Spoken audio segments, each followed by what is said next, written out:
I swear, I wasn't looking for anything creepy. It started about 6 months ago. I was in this small, kind of foggy town up north. Won't say the name, but it's one of those old New England places where every building looks like it came out of a 1800s painting. I was helping clear out an old estate sale for this retired schoolteacher who had just passed away. I've always liked vintage stuff, so when I saw this porcelain doll sitting in the corner of her attic, I picked it up without thinking. She was weird. Pale white face, real glassy eyes, like she was staring straight through me. She had this little blue dress and a tiny locket around her neck. But she was light, felt almost too light. The woman running the sale said, "Take her if you want. No one else dares." She kinda laughed it off like a joke. I should have known better.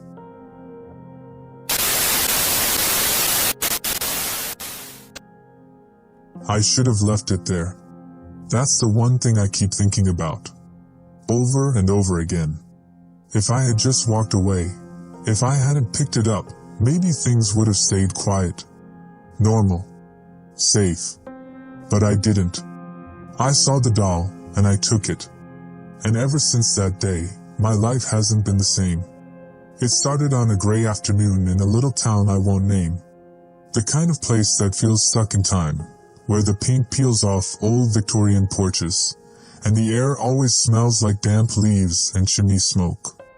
I was helping a friend with an estate sale, clearing out some dusty old house on the edge of town. The woman who lived there had passed away alone. No kids, no family left behind, just a house full of memories no one really wanted. I was poking around the attic when I saw her. The doll.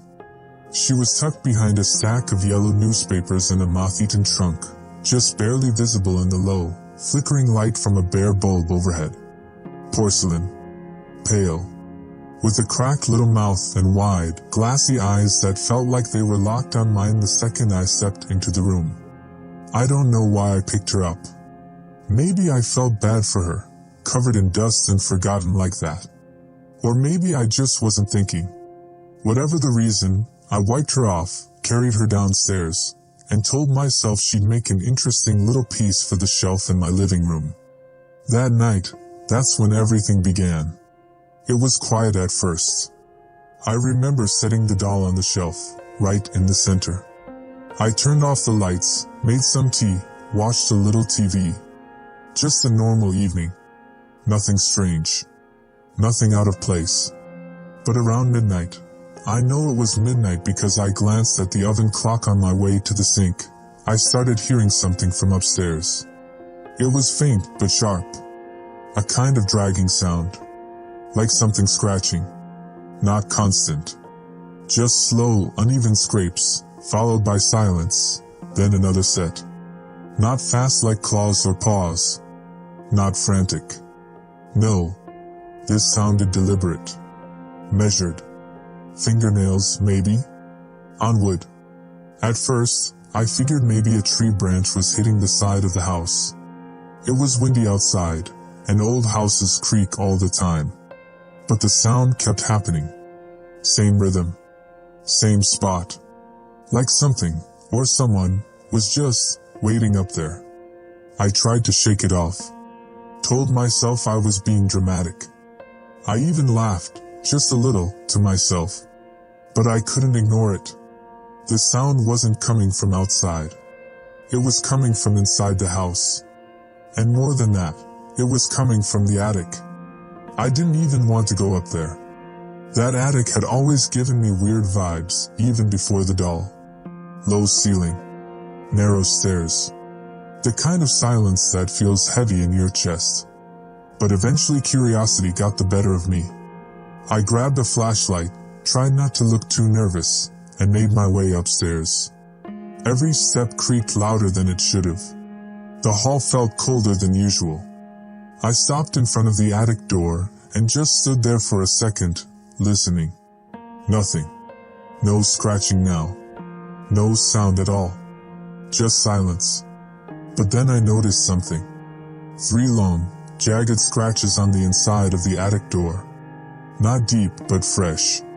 The kind of marks you only get if someone drags sharp fingernails down painted wood. And they were spaced out just enough to look like fingers. That stopped me cold. My first thought was, did I do that? Maybe I scraped it while moving boxes? But no. These weren't random. They were deliberate. Slow, deep enough to take off paint. I opened the attic door. The air inside was still. No wind. No creaks. Just that same low ceiling and the dusty floorboards. I scanned the space with my flashlight, expecting, honestly, I don't know what I was expecting. Maybe a raccoon. Maybe nothing. And that's what I saw. Nothing. No animals. No intruders. Just a cold, silent attic and those scratch marks behind me. I stepped back, closed the door, and tried to convince myself it was just old wood settling. Maybe the marks were already there, and I'd never noticed.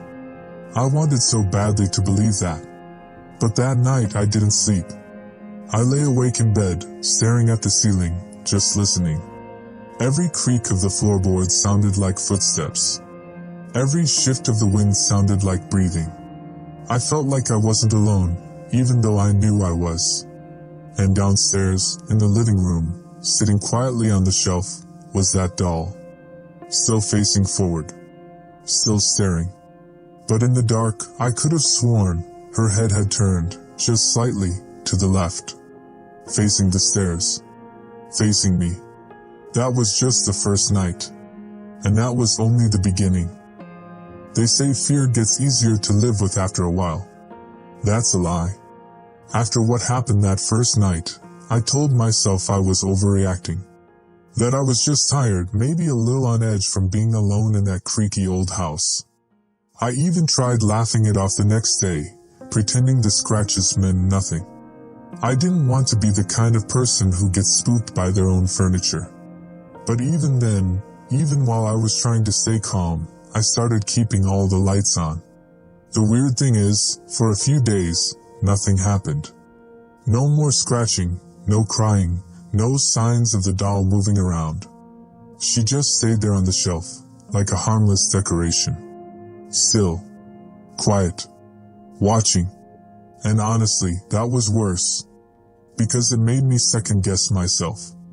It made me start thinking maybe I imagined everything. Then came the fourth night. That's when the crying started. It was just after midnight when I heard it. I was in bed, tossing and turning, couldn't sleep. My brain was wired from the uneasiness that had settled in ever since I brought that thing home. I looked over at the clock, 12:03 a.m. And then I heard it. A sound so faint at first I thought it was just the wind. But it wasn't the wind. It was crying. A soft, wet kind of sobbing. Not the kind that comes from pain, but grief. The way a child cries when they're scared and completely alone. It was muffled, just barely there, but I could tell exactly where it was coming from. The attic. Now, I don't care how rational you think you are. When you hear crying coming from inside your own house, from a part you know is supposed to be empty, it does something to you. My whole body tensed. I froze, like every muscle just decided to stop working. But my ears, they were working overtime. The crying would fade in and out. Soft whimpers. Sniffles.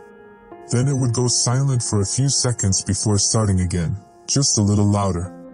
Like whoever, or whatever, was up there, didn't want to be ignored. And every night after that, it came back. By the second night, the crying was clearer. By the third, I could swear I heard it saying something, short, broken phrases, like pleading. I couldn't make out the words exactly, but it sounded like, please, over and over again. I started sleeping with a flashlight beside me. Not that I really slept. I kept making excuses. Maybe the pipes were acting up. Maybe something was nesting up there, a raccoon or something. I even called pest control, but they didn't find anything. Said the attic was clean, bone dry. But by the fifth night, the sound had changed. It wasn't soft anymore. It was desperate. Guttural. Like whoever was up there was trapped and couldn't breathe. It was the kind of crying that grabs you by the spine and makes your blood feel cold. And I couldn't take it anymore. I told myself I had to check. I had to go up there. Not just to prove to myself there was a rational explanation, but because, deep down, something wasn't right and I knew it. So I grabbed my flashlight, and right before midnight, I stood outside the attic door. My hand hovered over the doorknob for a full minute. I could hear it already, through the wood, low sobbing, echoing in the space above. Then I opened the door. The air hit me like a wall. It was ice cold, like the attic had been sealed in winter. My breath came out in clouds. I scanned the room with the beam of my flashlight, and for a second, I thought it was empty. Then I saw her. Right there, in the middle of the attic floor. The doll. Not on the shelf. Not where I left her. She was sitting perfectly upright, legs straight out in front of her, hands resting in her lap like a child waiting to be scolded. Only, something was different now. Her dress was dusty, like she'd been crawling. And her hands, her tiny porcelain hands, were smeared with something dark. Dried. Red. It looked like blood. I didn't move. I didn't breathe. I just stood there, frozen, staring at her as the crying faded into silence, like someone had reached out and covered the mouth of whatever was weeping. The flashlight flickered once. When it steadied again, I swear to you, her head was turned just slightly, tilted toward me, those glass eyes catching just enough light to glint. And in that moment, something shifted. This wasn't just a weird doll. This wasn't just a house settling or pipes groaning or my mind playing tricks on me. Something was here, and it wanted me to know. I didn't sleep that night either. There's a certain kind of fear that doesn't go away when the sun comes up.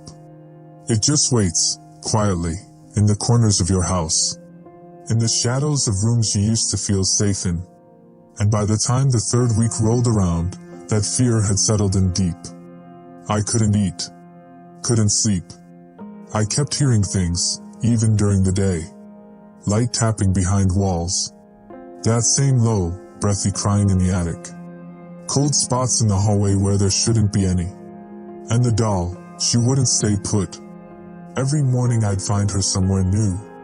The windowsill. The hallway floor. Once, I woke up and she was sitting at the foot of my bed, her glass eyes pointed straight at me. I hadn't touched her. I hadn't moved her. But she moved. And by that point, I was starting to lose it. That's when I told Earl. He's my neighbor, the kind of guy who mows his lawn with the same old push mower he's had since the 70s, who waves but doesn't really talk much. Lives alone. Keeps to himself. But he's been here longer than anyone, 40 years, maybe more. So one morning, I caught him by the fence. I was pale, shaky, sleep-deprived, and I just blurted it out. Told him everything. The estate sale. The doll. The attic. The crying. I'll never forget the way he looked at me when I mentioned the doll. His face just changed. Like someone had drained all the color out of it. He didn't say anything at first, just stared at me, like he was trying to decide whether or not to tell me something. And when he finally spoke, his voice was lower than usual. Flat. Serious. You found the Hollister girl's doll, didn't you? I didn't recognize the name. I asked what he meant, and he just shook his head, like he didn't even want to say it out loud. Then, finally, he told me the story. Back in the late 1800s, that house, the one from the estate sale, belonged to the Hollister family. The father was a banker or something like that. The mother was known around town for being strange. But it was the daughter people remembered. She was their only child. Her name was kept out of most records, which always struck people as odd. But the town still remembered the tragedy. She died young. Earl said the official story was that she fell down the attic stairs. Broke her neck. But no one really believed it. People whispered that there'd been strange things happening in that house for years even before the accident. Doors slamming, singing late at night, scratching sounds in the walls. Some folks said the little girl used to talk to someone who wasn't there, something she called her midnight friend. After her death, the family packed up and vanished, left the house full of furniture and memories, and the doll. That's what everyone remembered. The porcelain doll. Said it was a gift from her grandmother, or maybe something older. Earl said his mother once told him, "That doll's older than the house itself." And here's the part that really got me. He said people had tried to take the doll before. Antique dealers, curious kids, owners clearing out the house over the years. But every time someone brought it home, things went wrong. Bad wrong. Illness, fires, sudden deaths. Most of them didn't last more than a month.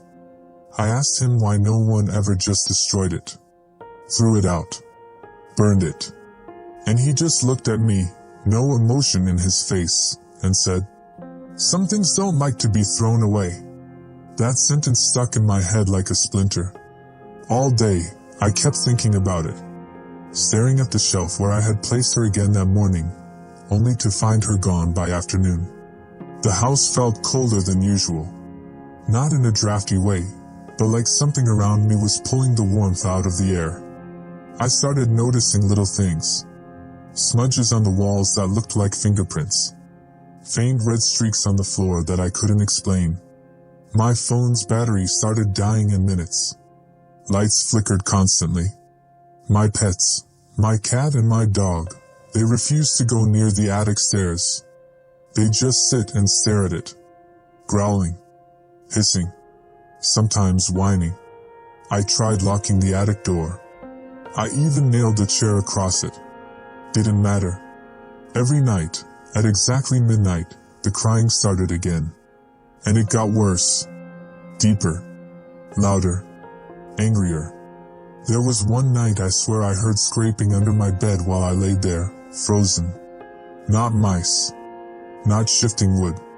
Something dragging nails slowly back and forth across the floorboards beneath me. And all I could do was lay there in the dark, eyes wide open, counting the seconds until morning.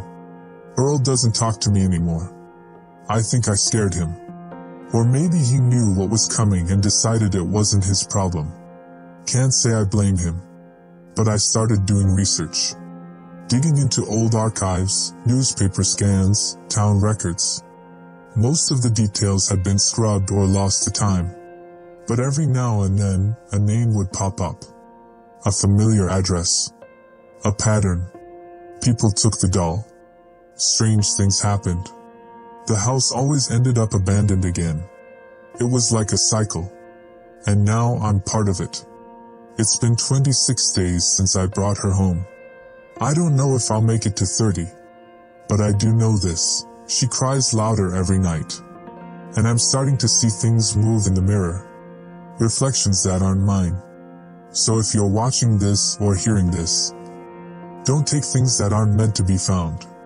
And if you do, never bring them home.